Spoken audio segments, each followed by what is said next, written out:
1, 2, 3, and we are recording live. Here we go. Everybody, welcome to the show. Thank you so much for tuning in. We have a very special show for you guys today.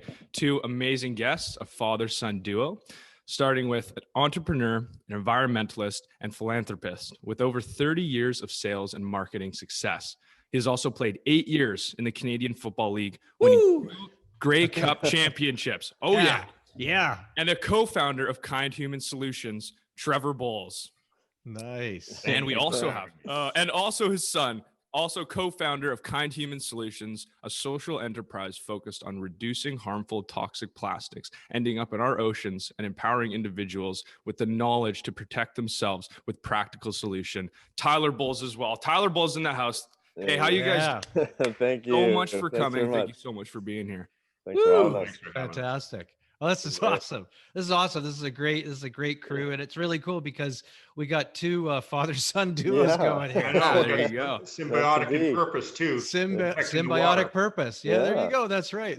Yeah, it's really cool. I used to protect quarterbacks, but now I protect the ocean. Hey, beautiful. Yeah. What would the quarterbacks say if I interviewed them now? Would they agree to that? Can't get around me. Oh man. So at the beginning of every show, what we do is we do something called 2 truths and a lie. Okay. So what we're going to do is I'm going to read these 3 items here, and one of them is a lie. And Devon and I are going to have to figure out which one is the lie. Okay. So this is Tyler. We're going to do Tyler's first. Okay. All right. So we'll do Ty's first. Okay. So Ty has spent 2 years living and working in Germany. How old are you, Ty, now? I just turned 30. Okay, 30. So, okay, there's room in there to spend 2 years. Okay, so that's there's definitely plausible. Ty is also an accomplished vegan chef and has his own cookbook. That's interesting. I wonder. I don't know if I've seen him hanging out at the local Burger King or anything. Yeah. Okay. Plant-based. Yeah, plant-based. That's right. Yeah, the Beyond Beef, all that stuff. Okay. Yeah. And then the third one is Ty has gone bungee jumping, ATVing, and whitewater rafting all in the same day. Oh man. Well, we live on the West Coast here, so it's totally possible. So Dev, what are you thinking, Dev? Yeah. No, definitely believing that last one. Definitely an adventure guy we got here. So I'm gonna go with specific. Yeah, I'm gonna go. Yeah. Sounds way too specific to be fake. I'm gonna go with the second one. Let's do that. Yeah, I'm gonna go with that too because I don't know. Yeah, there's where he lives. I think there's well, I don't know. Yeah, okay. Well, I gotta go with that too. So which one is it, Ty? It is the second one. You guys are spot on. Yes. I am a terrible chef. I will often have a whole package of vegan meatballs for breakfast. What do you mean you're a terrible chef? You have my taste in food. But are you a vegan? You are a vegan, are you? Yes, I'm 90% vegan, and then 10% like clean protein. So sometimes a little bit of fish, sometimes a little bit of chicken, but for the most part, 90% vegan, and I feel awesome. Incredible. I adopted the lifestyle, and I mean, as you know, that's one of the best things you can do for the environment, and one of the best things for your health. So, and Devon too. Devon, you've been a vegetarian or pescatarian for how many years now? Almost a year. No, I haven't been doing it for too long. Yeah. But, And Kina, our daughter's been doing. She's 20. She's been doing it 10 years. She's a pescatarian anyway. Yeah. All right, we're gonna roll over to Trevor now. Big Trev. Okay, 2 truths and a lie for Trevor. Okay, number 1. I was rescued while boogie boarding in San Diego after being stung by a stingray and was pulled out to sea by a rip current and stalked by a great white shark. Oh, God. Holy smokes. That, okay. Well, that's totally possible for sure.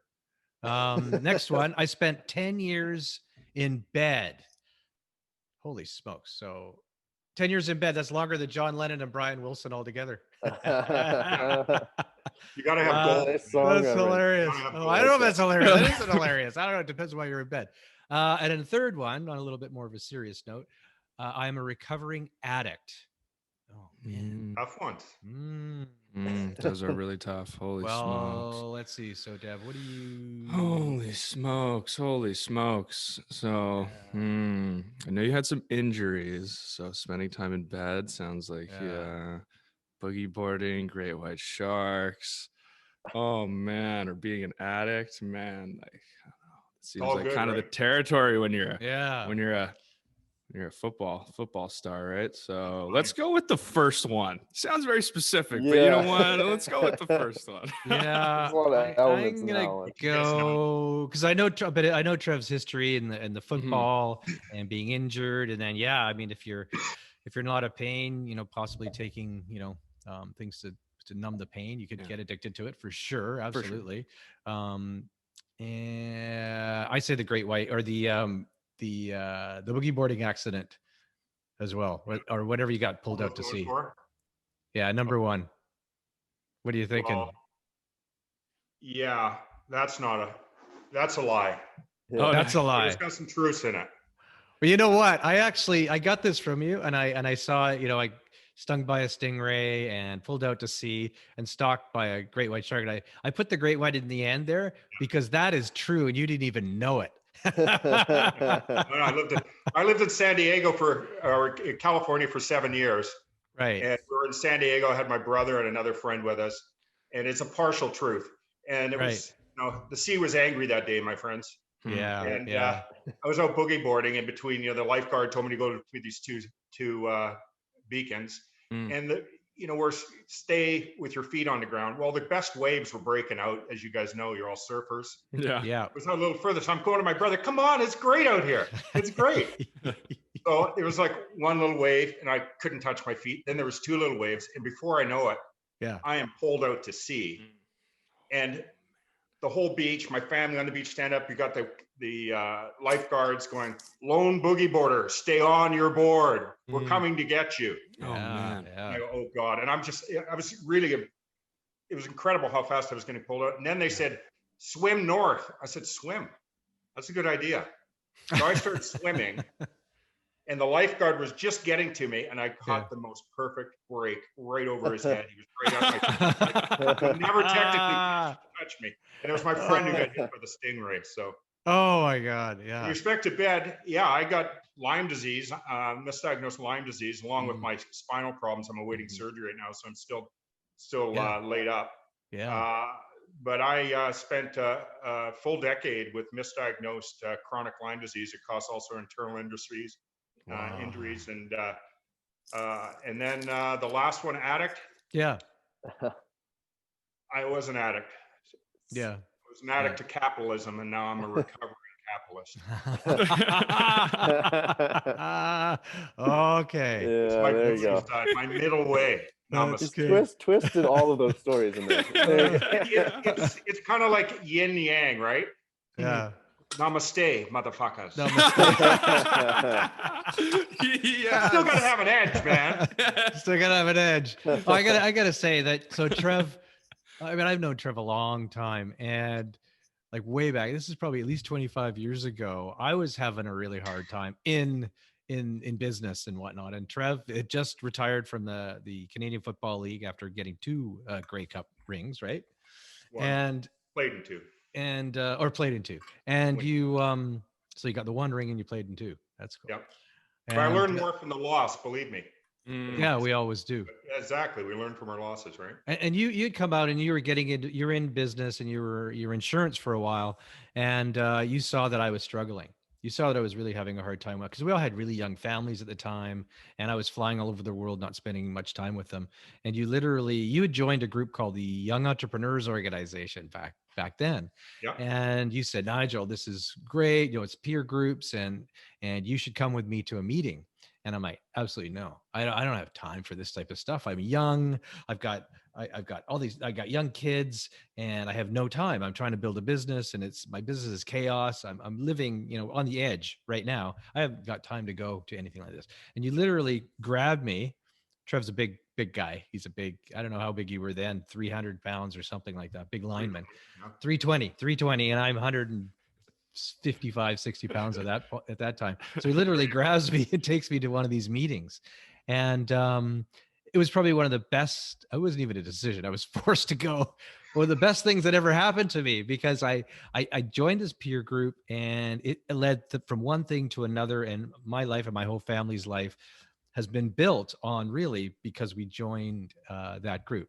And there's one other thing here that this kind of resonates is that because I was in the Entrepreneurs Organization, it took me to a conclave in Boston at MIT, which was called Birthing of Giants, and then it became the Gathering of Titans, and now it's the Entrepreneurs Masters Program. And I was sitting at the back of the room, and there were 75 entrepreneurs in the room. And this was it's like a 4 or 5 day conference and a gathering. And I was sitting in the back room, and we each had like multiple plastic water bottles on it. I probably had 4 because you were there multiple days. I had 4. The guy beside me had 3. Our room, 75, we probably had, several hundred plastic water bottles. And this lady was sitting beside me. She was a speaker, and she stood up and she walked to the front of the room, and she stood there and she held up a bottle, like your bottle, like your Kind Human bottle. And she held it up and she said, "Guys, what are you guys doing?" And we're like, "What?" She says, "Look around."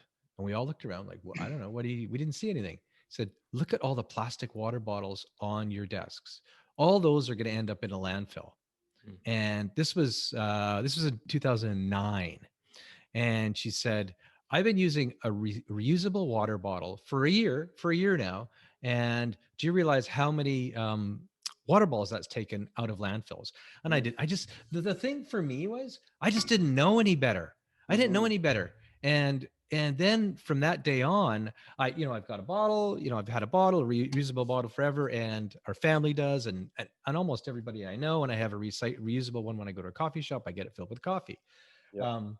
And I just didn't know. So that's where you guys come in. And I find your story just remarkable, is that what you guys are doing is you're really changing the idea of plastic and the plastics in our oceans, and the importance of getting the plastic out of our oceans and out of our landfills. And what 6% or 7% goes to recycling when we actually put it in the recycling bin right now. So that's staggering, right?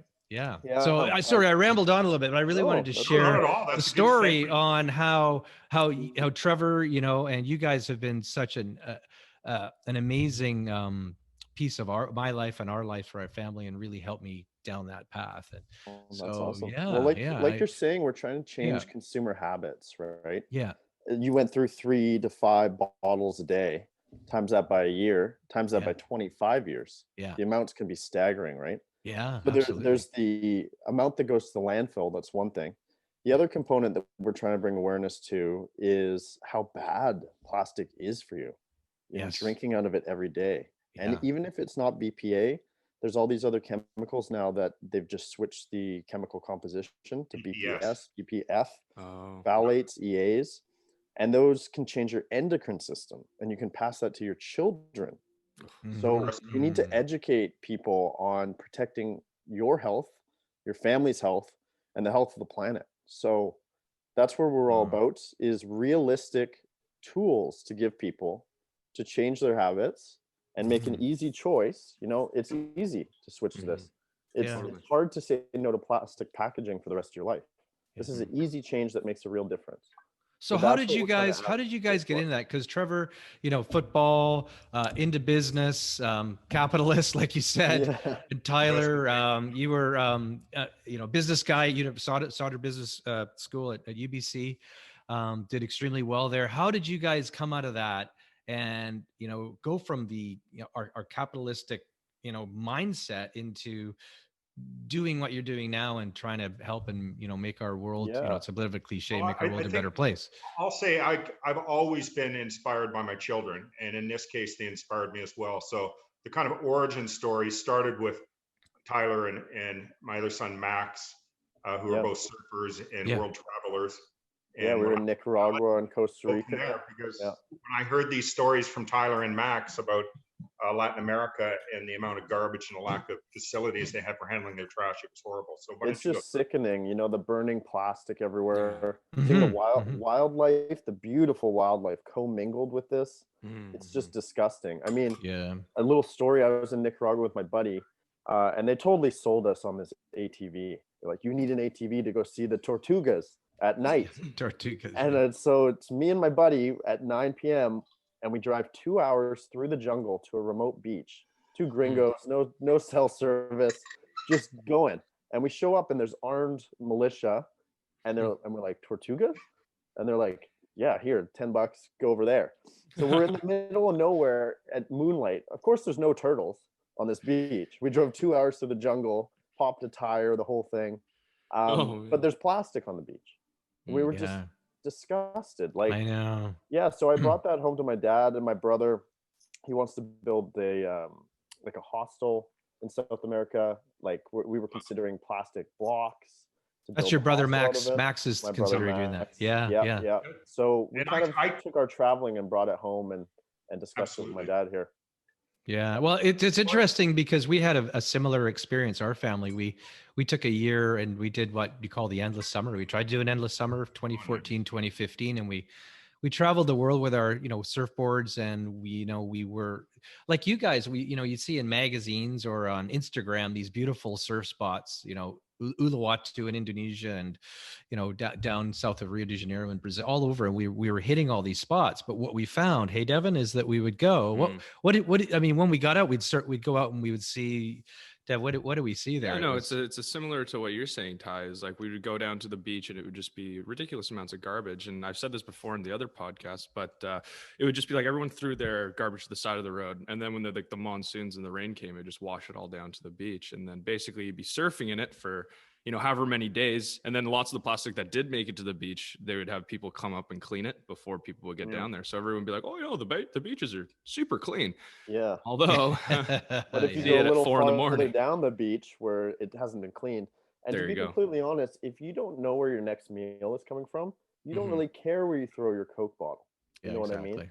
Exactly. So we're doing some empowerment stuff in Nicaragua and third world countries to inspire the next generations down there. Awesome. And have them experiential learn in picking up the bottles, and then teach them about the environment and why they shouldn't throw their Coke bottle on the beach. So we're doing a bit of that in Nicaragua. We support a environmental sustainable eco village called Casa Congo. Ty, why don't you talk to them about that? That's really incredible. I love it.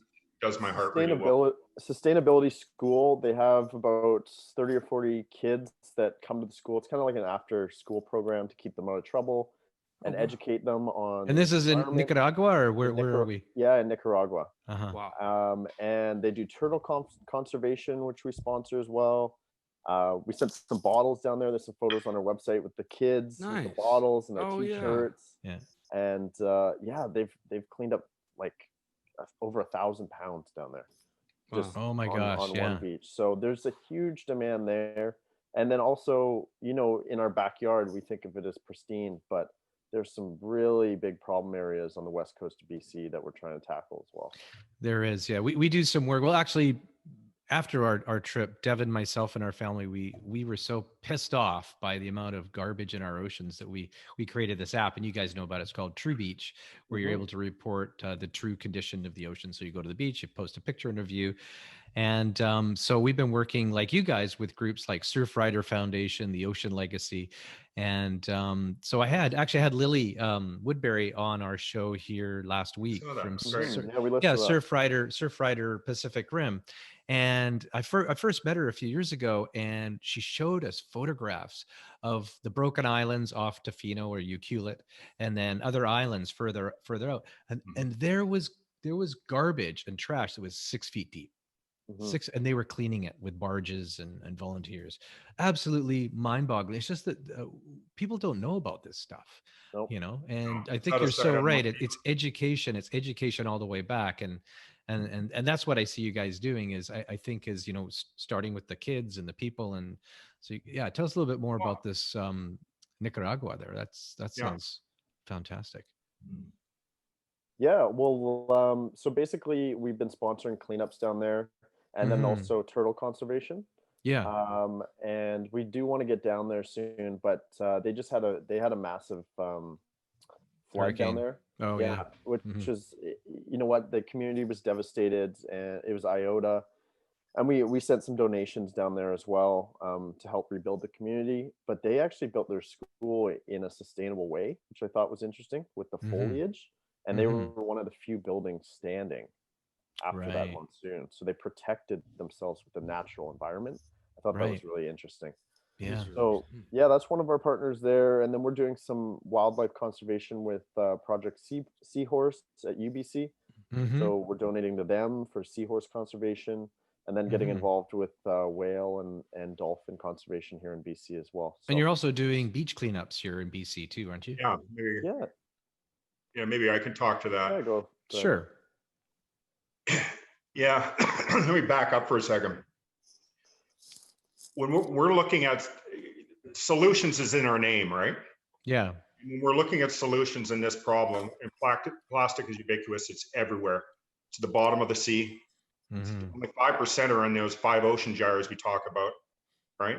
It's in sea ice, it's in the air, it's everywhere. It's really difficult to get rid of. And when Max was down in, I think he was in Nicaragua, and he wanted me to help him with this plastic hostel. He said they're making houses out of plastic and burning it down and making it into like Lego bricks and making the houses. Well, that was 4 years ago. And I didn't know anything about plastics then. I took my friend Yari Matlar out for lunch, and I said, listen, tell me about plastics. He worked in Germany for 10 years at one of the largest international plastic firms. He goes, first thing you got to know about plastic, it's super high tech and there's a lot of science involved. He said, for instance, with a pack, and this will go into where I'm talking about recycling as not the entire solution here. Plastics are very complex.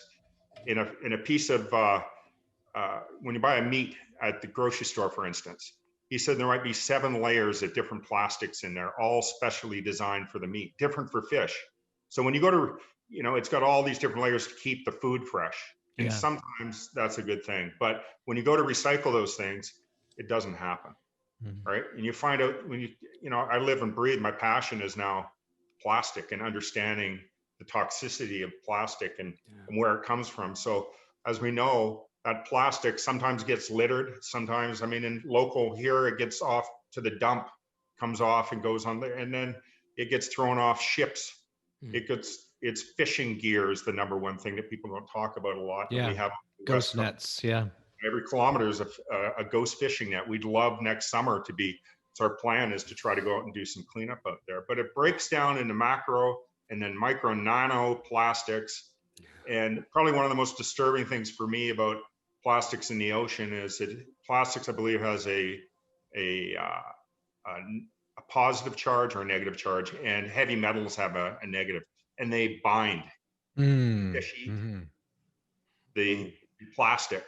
So you have plastic and mercury being combined, fish eat it. That's how it gets in. And I'm like, oh my God, you read that. And if you're an environmentalist, your heart sinks. And I actually stopped reading for a few weeks after that, because I'm just going, the scope of this is so huge. Yeah. You weren't aware a few years ago of the plastics problem. Yeah. People are becoming aware, but really what we're about is the middle way and looking at the solution. Be a millennial mom and go to a grocery store and try to be zero plastic. This is where we talked about being an idealist. Tyler and I are idealists when it comes to environmentalists, but we're realists when it comes to solutions. Right. You can't expect all of us in our current consumer society to go zero plastic, and you can do it, but you got to live in a cave almost to get it pulled off. But there is a middle way, and we don't think that our beach cleanups are going to solve the problem. No. You got to turn the tap off. It has to come at the source. Yeah, it does do. And when your last podcast with surf riders talked about this, and you talked about it, Nigel. You can see something, you can understand the procedure of something, but until you participate, that's when you get ownership. And it gives me chills as I'm speaking right now. Our last cleanup here in town with 14 people just came out. We did 704 pounds. Yes, I saw that. Fantastic. An hour. Yeah. But you know what? What you're saying, Trev, like, good about the experience. Yeah. They understood, I want to do more. They didn't want to stop. Yeah. And that's the passion you have to get. So to finish, we are trying to empower people, inspire them with knowledge. We respect people's intelligence. We have empathy for them. And we have practical solutions like cognitive behavior software that I developed for plastic reduction toolkit. Right? So people go out and do our beach cleanups, get engaged, and get an awareness and mindful of the problem. And then you can go to how you can curtail your own personal plastic. But the groundswell has to do with awareness, push up, to government and policies. We need to do more about restricting more disposable plastics. 40% of the plastic ends up in the ocean from disposable packaging, food packaging. Yeah. That can be changed. We have the technology. We just have to the will. So we have hope. We try and inspire hope, but it's no good without action. Yeah. I mean, I totally see where you're coming from. And so from my experience, I come from my industry, my business is oil spill response. Okay. Yeah. So I evolved in the oil spill response industry. And what we've been doing over the years is trying to design and manufacture a better oil skimmer, an oil containment barrier for containing and recovering oil spills. Right. No, the thing is like you said, we have to turn it off at the tap. We have to stop having oil spills. Yeah. Right? If you know what I mean. Yeah. So, and the same thing goes for the like Devon said, you know, in Indonesia, which we saw it abundantly everywhere, was plastic. It's in the ditches and in the dry creek beds, and then it rains and it flushes out of the ocean. Absolutely. And the thing is what I see is what I've experienced is that we have to turn it off at the tap. And the way that we turn it off at the tap is just like you said, it's bringing awareness and education to the people. And like Ty said, he said, a lot of people are just trying to survive, which is so true. But then education, you know, if we can get education to those people as well, and like you said, Trevor, you know, maybe make some kind of an entrepreneurial thing using that plastic or whatever it is that exists now into building blocks or whatever it is, something like that. But it's all about awareness. And I think that's exactly what we're all trying to do here. We simply can't continue on the same path. We just can't do it. So we need to make change at the consumer level and the governmental level, obviously. But how are you going to make those changes if you're not equipped with the tools to do so? Do you know what I mean? Exactly. So what my dad was saying was we developed a plastics reduction app. So you go through it and it says, okay, this is how many coffee cup lids I use a week. Okay, this is how many plastic bottles I use, plastic straws. And then it extrapolates that. Okay, what do you want to reduce that by? And so you do the slider, blah, blah, blah. And then it extrapolates that to 25 years. And then I'm going to produce 110,000 pieces of plastic in the next 25 years. It's staggering. And that's where we need to get that in front of people. So it's a wake-up call. Mindfulness. So, right? Yeah. Your actions today over 25 years are staggering. So that's where we're trying to get the tools in front of people. Make it easy to switch. Yes. You know, I think straws are the hot topic or have been. Yeah. And no one likes straws anymore. I know. But what about plastic bottles? It's still acceptable. And the straws, the wave of the education and whatnot on straws was quick. It was probably 6 to 8 months, you know, and we switched from, oh my goodness, I can't have a plastic straw. Give me a paper one. That was really quick. I was blown away by how that wave came and it changed people's, you know, consciousness and thinking about straws. Yeah, but we've gone backwards since COVID as well. Not to go. We've stepped way back. I personally do a cleanup a week myself. Yeah. In this area in Qualicum Beach on Vancouver Island. Yeah. And I'm pretty disappointed. This is a good point that I wanted to bring up about the beach cleanups. You get disappointed when you go out there and you see PPE all over the ground and in the creek, and you cleaned it up 2 weeks before, and you go back and it's there again. Yeah. It's difficult not to get upset. Yeah. But when I was picking with Max last month, he said something to me. He goes, "Dad, we have the privilege to do this." He's a world traveler. He's been to India and all over the world, and he's seen poverty. Yeah. And he says, we have a privilege to be able to pick this up. And I said, you know what? We can't emotionally respond to this in a negative manner. We can't look at, if we're going to go out and do beach cleanups and we're going, oh, that asshole, look, he dropped that cup there. And what was that guy thinking here? That's not the mode. The mode is the middle way in positivity, to have empathy for the people who polluted. They may be homeless. Give them a break. Yeah. Like, I'm just aspiring to be my wife, who's been a wonderful person to me my whole life, and an enlightened person, it turns out, which I couldn't see until I went down my personal journey of enlightenment. You know, I went through a transition. But it's about having empathy for the problem and each other, and that. He froze for a second. I guess he froze. Maybe we shut him off. Is that we shut him down there? Yeah, We're back. Is he back? He's back. Yeah. Actually, I've got something. I just want to. I want to show you guys a couple of little things here. Okay, great. I've got. Oh, very cool. Oh yeah. So for our viewers, our listeners, maybe Devon can explain, but here we go. We got Trevor Bowles here in the Edmonton Eskimos gear. His biceps look bigger than my legs. So this is the guy that hauled my ass off to the Entrepreneurs Organization meeting. He's like, "You're coming with me," I'm like, "What am I going to say?" So I guess these were, this is when you were with Edmonton, and you won the Grey Cup with Edmonton, right? Yeah, in 87. In 87. And then the other one, you were with Montreal when you were... No, I was drafted by Montreal and then was traded to Edmonton in 87. We won the Grey Cup in 87, went in 90, and I got hurt in 93. I retired. So I started in 84. Yeah. But it's very fortunate, life is about timing and everything. It is, and I just happened to be in the right place, right time, and responded to the challenge. And I had a great time. Taught me a lot. And there you go. That's what. This one is a wicked shot. So I recognize Ty here in this photograph. Is that you in the other one too? That's me on the right. Yeah, in the right photo, and I'm holding the Grey Cup there. That is wicked. With an awkward smile on the left there. He does. Yeah, very high. And then so this for is the two goons now. Yeah. What happened? Two handsome gentlemen.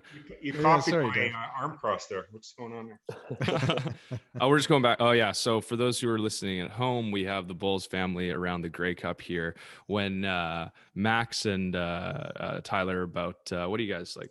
It's probably 5 and 3. 5 and 3, about that? Yeah. I don't. And then Trevor's got a big, beautiful mustache going on. So yeah. And the Grey Cup, I think, is the oldest trophy that's being fought over in North America, like North America, or it's a very old prize, isn't it? Yeah. I played in the 75th in 1987, so I think we're at what, one? Yeah, over 100 for sure. Yeah, 110 or something. And then you got Kind Humans here. Logo. So this is what we're all talking about. So when Devon and I and you guys, have been surfing in various spots that we've dreamed about of being, these pristine things from Surfer Magazine, you get out there and then you run into this. It's absolutely shocking, and it's not acceptable.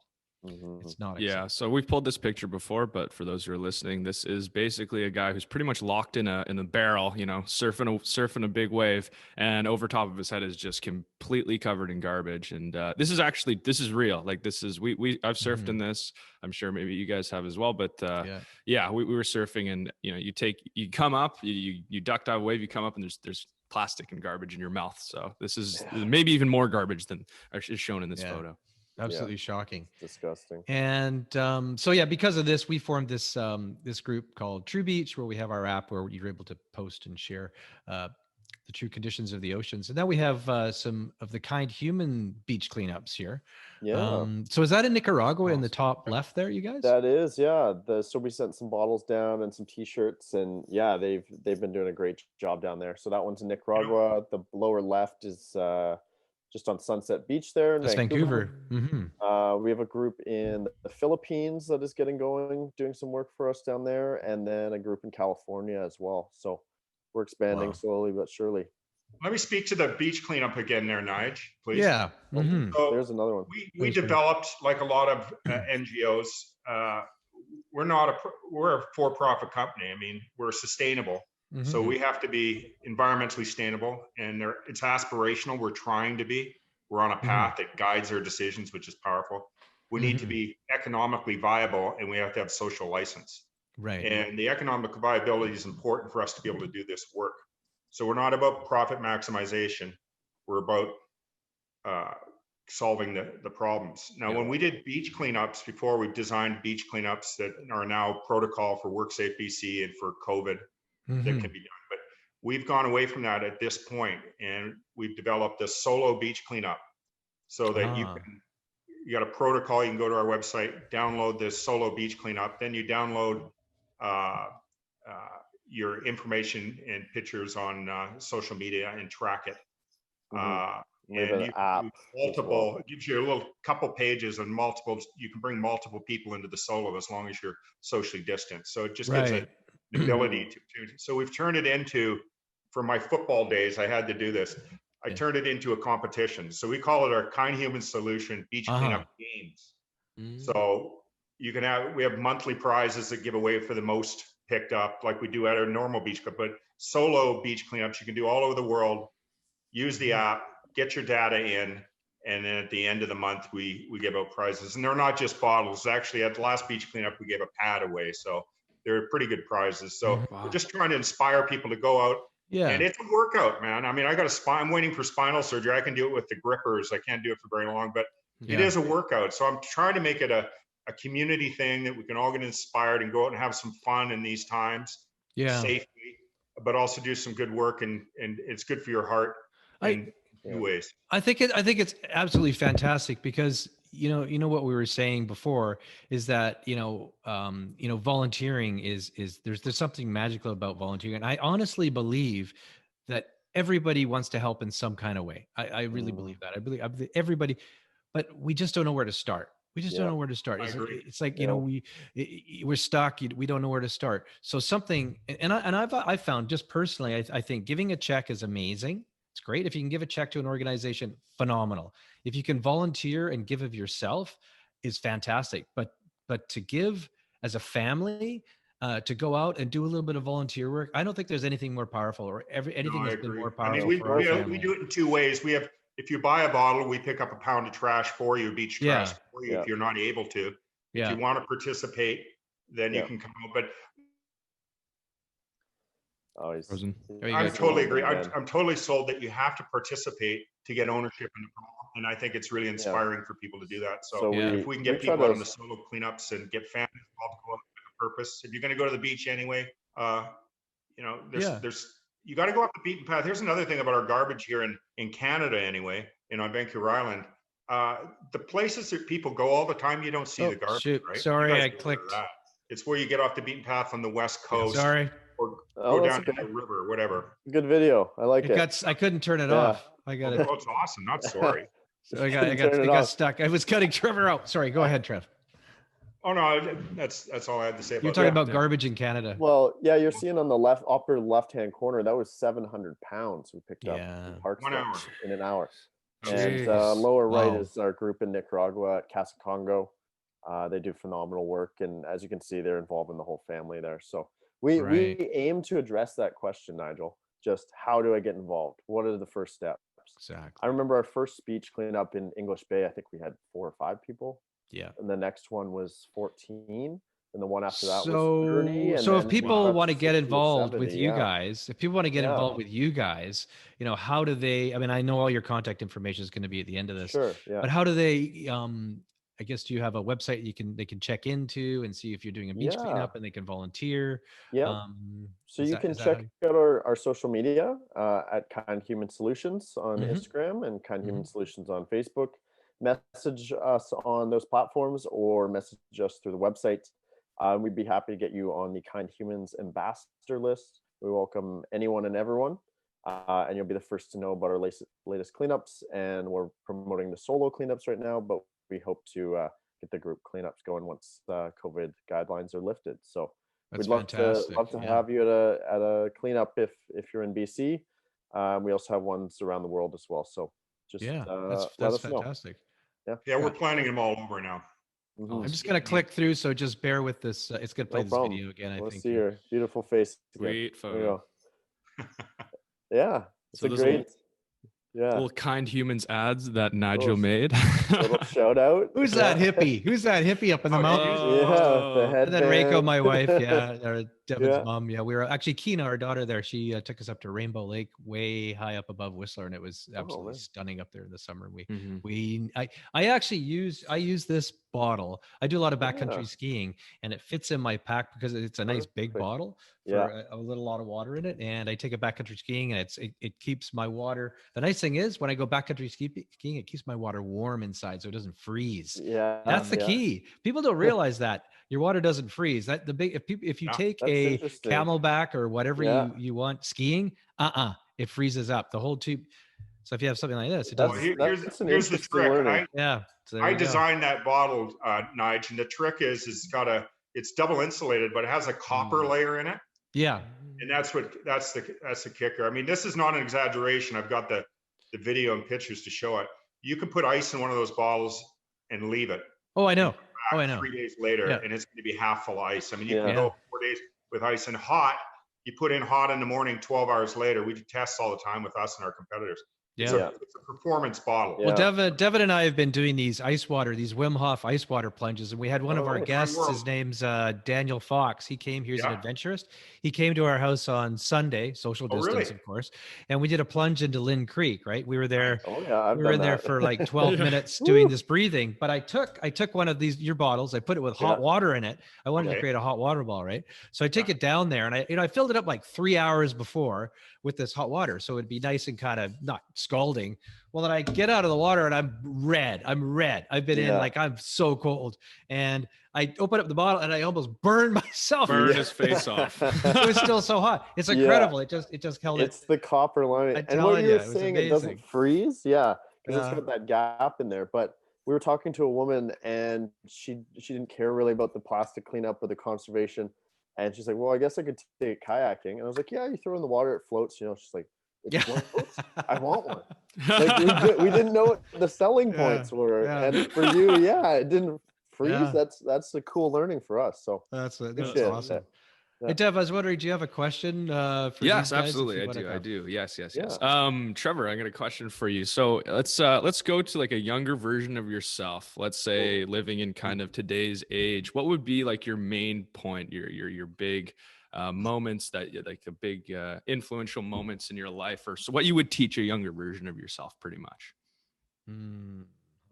What would I teach my younger version? That's correct. Yeah. Your wisdom that the wisdom that you've obtained in your age. I'll put it this way.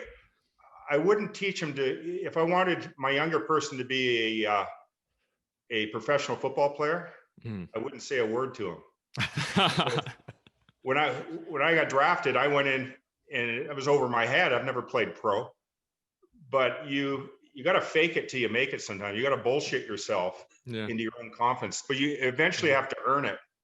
But in football, luckily, aggression can overtake your inexperience sometimes. So I wouldn't go back and tell myself back then to be who I am now. When I got ill and I was literally in bed for a decade, it humbled me. It changed my perspective. It allowed me to be more like my wife, actually, as giving people the benefit of the doubt, looking at alternate perspectives, right? And having empathy. That doesn't work. Empathy on a football field doesn't work very well. Right. So I've heard this when I was sick and before I was sick, best thing ever happened to me was getting sick. No, it wasn't the best thing. I went through an enlightenment period where I started to take a look at what's important. You do when you're in bed for a decade, you got time to think and search for meaning. And that's where I found a little bit more balance in my life through looking through multiple perspectives. But our business model is actually built on a Buddhist business model. We're not Buddhist, but the philosophy of the Four Noble Truths of suffering. We look at suffering and we look at through the solution. We're looking for solutions to help relieve suffering of the environment, all sentient beings, of people with toxic plastics. That's why we are a zero plastic company. None of our products have plastic on them whatsoever, because we understand, and maybe people aren't mindful of or understand it yet. But it's that middle way. I think it's, like I said before, that we're idealists, but we're also realists. And we're listening, and we're in a good spot. I mean, I am, and my family is, and working with Ty on this has just been a gift. Yeah, it's incredible. So incredible Great project. Any words from Ty there? Yeah. I know and Ty, actually, you're 30. You're 30, but no, I got one for you though. I got one for you. I was thinking, so like you're a young entrepreneur yourself, but I just want to get some words of wisdom for when you started this journey for people who are looking to start their first company, or young entrepreneurs, and what your feelings were, and what would be your some motivational points for these people to kind of keep going and save the environment type thing. Yeah, I mean, to be honest, I would say that to an extent you have to learn what you don't like so you can learn what you do. I was working at Honda Canada, making good money, good job, managing 30 dealerships, whatever. I hated my life. I was like near borderline depressed. And I quit, and I just started my own consulting business, and then Kind Humans eventually. You need to know what you enjoy in a day. And I enjoy working on all these different projects. I enjoy making meaning. I enjoy helping the environment, helping inspire others, and inspiring the next generation. That is way more important than your paycheck. Way more. You know, you got to look yourself in the mirror at the end of the day. And so you got to find what makes sense to you and what inspires you to get up every morning. I get up at 5:30 sometimes and work till midnight. It's a tough road. But if you find your why, you can push through anything. So incredible. You must have great parents. Yeah, all right. All right. It's hard to work with a boomer, you know. A big boomer. Yeah, we've got this debate. Yeah. I lean Buddhist. He leans Stoic. It's the yin yang, right? Look at Buddhist as the feminine and Stoicism as the male, more masculine. But man. Man. So well, I think that's great. I think that's great, guys. I guess on that note, we'll probably wrap her up here. Hey, Dev, what do you think? Yeah. Any other questions? Or we can talk forever. No, we definitely will. Just the Zoom only allows you to have so much storage. Yeah. Well, we'll let you go, but I guess the last thought is we're out there to protect your health and your family's health, and conserve our wildlife and safeguard our oceans, and everyone can really make a difference. But we need to come together. Incredible. To extend an invitation to anybody and everybody who wants to learn a little bit more and take the middle way to the solutions. Absolutely. So I think we can get there. We got hope. We got to take action, and that's what we're trying to do: is take a little lot more relevant action to the problems and get a community upswelling. And hopefully, there's so many people working on this problem. We're just a small little part of it. We're humbled to be on your podcast, Cruelly, and we appreciate the getting on your platform I think it's everybody just doing a little bit. And we like to lift you up, and if we can do that, we can make some good headway into this problem. Thanks, Trev. Yeah, and I think the world does get very overwhelming at times with all this stuff going on, and if we all do our little part, and it's tough to decide what to do, but hey, sign up with your family, go to do a beach cleanup. That's your first step, and that'll lead. I guarantee it'll lead to so many other cool things. And all of us doing our little part does make a huge difference. I keep saying this. I almost gave up volunteering because I thought, am I really making a difference? Like I come out here, I bust my ass, I'm doing this, but am I really making a difference? I honestly do believe that we do, because there's so many other people and groups around the world doing really cool stuff, and together, jointly as a collective, we do make a huge difference. So take that first little step and sign up with these guys and do a really cool beach cleanup yourself, solo with your kids. It'll change your life, guaranteed. Yeah. So thanks so much, you guys, for being on our show. Thanks for having us. It was awesome. Great to talk with you guys again. Best of luck with your adventures as well, guys. Thank you so much. Let's go surfing soon. Yeah. Well, so that's looking like a wrap on our show. Heal dudes, right, Nigel? Yeah, you got it. We're all Wim Hofers here. So, hey. Everybody's just trendy now, but I got a cold tub and a sauna in my backyard. I do hot yoga and cold tubs almost every day. It's keeps me vertical.